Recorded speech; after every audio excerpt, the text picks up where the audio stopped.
Okay, this is World War One, explained by me, Alfredo Castro. So World War One was originally not known as World War One. It was known as the Great War, the war to end all wars, because it was just the biggest thing, the biggest conflict in human history up to that point, and no one ever thought anything could surpass it. Flash the 1940s. The World War One was composed of two groups: the Allies and the Central Powers. The Allies consisted of countries like France, Great Britain, Russia, and later the U.S. The Central Powers included countries like Italy, Germany, Austria-Hungary, and other countries close to them or countries that they conquered. The Great War was one of the biggest human bloodsheds in history. They lost millions of soldiers on the battlefield, almost 10 mil, 9.7 mil approximately, and about 10 million citizens were killed or injured in the war because they had to bomb other countries, and they used a bunch of different tactics which would not be considered humane now. One of the worst death counts was Russia, who sent millions and millions of men, and within the first week of the war, they lost 2 million people.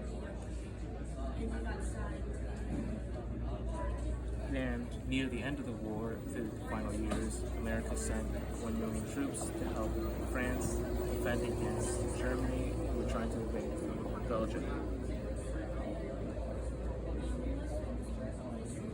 The way World War I started was after the assassination of the Archduke Franz Ferdinand, who almost escaped death, but then when the second time he was confronted by his assassin, he was killed.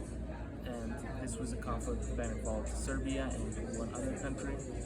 And because they were allied with different countries, there was this whole tangle of power. So there was one country that was allied with another country that was allied with another country, bringing all those countries in. The same with Serbia, they were allied with like Germany and Italy and Austria-Hungary, and they had to be brought into this war too.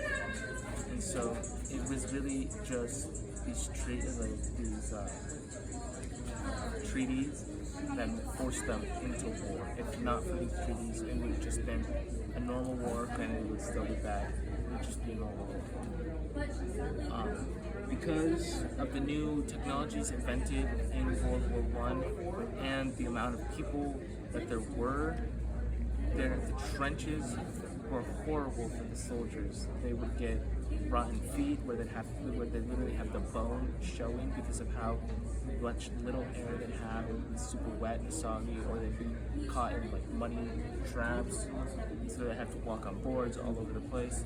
And if you just fell, you were dead, you were a goner, and you would probably go insane or kill yourself before you died through the mud.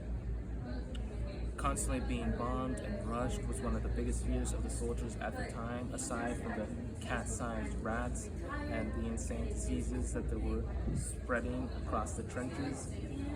Gunfire was everywhere, it was always loud. The artillery by the Germans that they invented was incredibly big and destructive, and they would just rain on everyone and everything.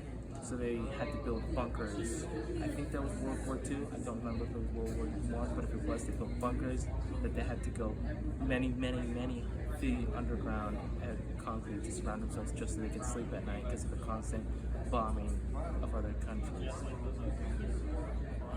In the end, the World War I ended with the Allies being victorious, and Germany, Austria-Hungary, and Italy having to sign a treaty called the Treaty of Versailles, which screwed them over and eventually led to World War II.